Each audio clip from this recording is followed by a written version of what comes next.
Hi everyone, I'm Catherine, the artist behind Bigelow Fine Arts. I hit a lot of little things in the bottom corner last time. Were you able to keep up? How did your coloring go? I think it feels good to have that corner finished. This time I am working on this large spread of leaves across the bottom of the page. These leaves reminded me of Swiss chard, so to add a little variety, I opted to turn them into rainbow chard. I picked out an orange, yellow, red, and purple that I thought would work for the stems, and starting with the orange, I began randomly filling in the stems with a medium pressure. I didn't want the color to pool up, so I tried to jump around. Near the end, I had a few empty stems, so I selected a color that wasn't nearby so I could fill them in. By filling in the stems first, I can now make sure I don't get any green in the stem section.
Moving on to the actual leaves, I began with one leaf to get the color and layers where I wanted them. This makes it easier to go in and fill the rest once I have an idea of what I am aiming for and the best way to lay down the colors. Sometimes it is best to start with the tips and other times the ribs. In this case, I began with the pine green around the ribs. Looking at some pictures of Swiss chard, they are a dark leaf, but I didn't want mine to be too dark, so I'll lighten up the whole leaf a little. I added in a dark section along the ribs. I still wanted the color to be dark in the middle, but lighter around the edges. I'm using a light touch to fill in the area I want, building up the layers of color. Moving on, I used the leaf green on the tip. This is where working up one leaf comes in handy. After adding in a little leaf green, I decided it might look better to add a base layer of the pine green before coming in with the leaf green. So I added a little more pine green before finishing the edge up with the leaf green. I am making several light passes around the edge and the middle with the leaf green before coming back in with the pine green to darken the center. I will keep going back and forth with the colors to build and refine the layers until I get the color how I want it. Working with layering is all about refinement. I will keep layering until I get the effect I want. Now that I have one leaf how I want it, I'll go through and add in the shadows on the other leaves where I feel there would be a shadow. More on the shadows in a bit. Once I have the shadows in place, I'll work up all the leaves in a similar way to how I did this first one. For this leaf, I'm adding in the shadows as it will be easier to add green over the shadows than to try to darken up the shadows after the fact. Going in with the dark sepia, I am coloring in the areas I would assume there to be a shadow. With the shadow for that leaf now in place, I will fill in the green the same way I did for the first leaf. I'll lay in a foundation of the pine green before going in with the leaf green on the tip and the edges, blending into the dark center rib. I kept a light hand with the sepia, but did several layers to create the shadow. I work all layers as a gradient, trying to feather out the color to blend with the next color and trying to avoid any harsh lines. These leaves and coloring areas are small, and it is hard to create a lot of depth and avoid harsh lines, but it is a good practice for larger areas later in the book. With this leaf finished, I am now going through and adding in all the shadows in one big pass. As a reminder, my chosen light source was the upper right corner. With that in mind, I will go through and add a shadow to the base of all the leaves along the front. Any place where there is overlap, I'll also add in a shadow. Leaves peeking out from the left will get a larger shadow than leaves peeking out from the right.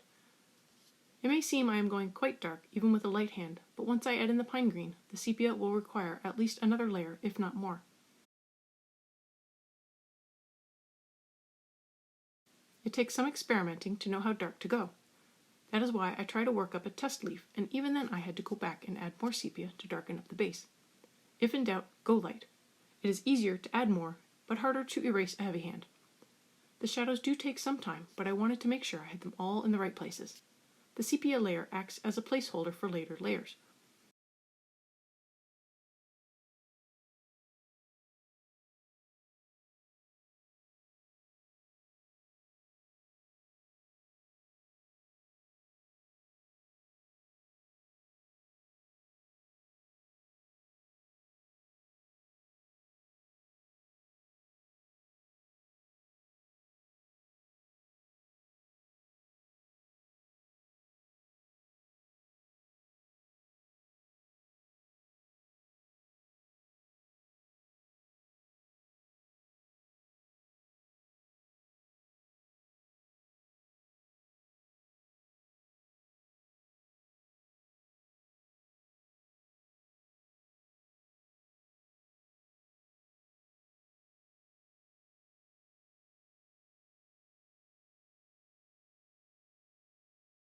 After the shadows, I go through and add a light base of pine green to all the leaves, making sure the rib area is darker. The underneath of the curled leaves are also hit with a layer of pine green.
Looking back over everything, I noticed I missed a few spots, so I am continuing to darken up a few missed spots before coming in with the leaf green and brightening up the leaf edge.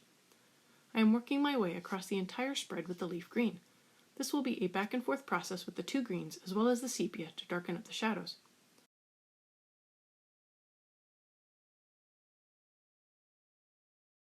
I'll work my way through all the leaves here, refining the colors with each pass. I'm using a light to medium pressure to get the edge color in place. If I feel the shadows aren't showing up enough after adding in the leaf green, I go back and add in a little more sepia to get the effect I want. Each leaf is worked similarly to the first two. I am just going through and working them all at the same time. I'll make many passes, going through again with sepia to touch up the shadows and the two greens to polish off the color gradient.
As a final touch, I went over the leaves with the yellow using a medium to heavy hand to really blend the colors together.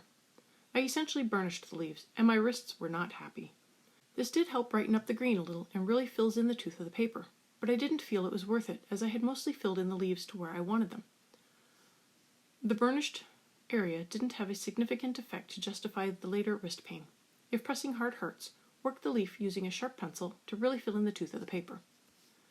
And that finishes this large center spread of leaves. Let me know how your coloring is going and if you've been following along. If you have any questions, please leave them below. I put in chapter breaks to make it easier to jump around. If you don't see them in the progress bar, I also put them in the Patreon post and below in the show notes. And thank you everyone for coming along and joining in with me on this coloring journey. I appreciate all my subscribers and look forward to building a coloring community with more of you joining in and coloring along with me. That will only happen if you like, share, and subscribe. Until next time, happy coloring!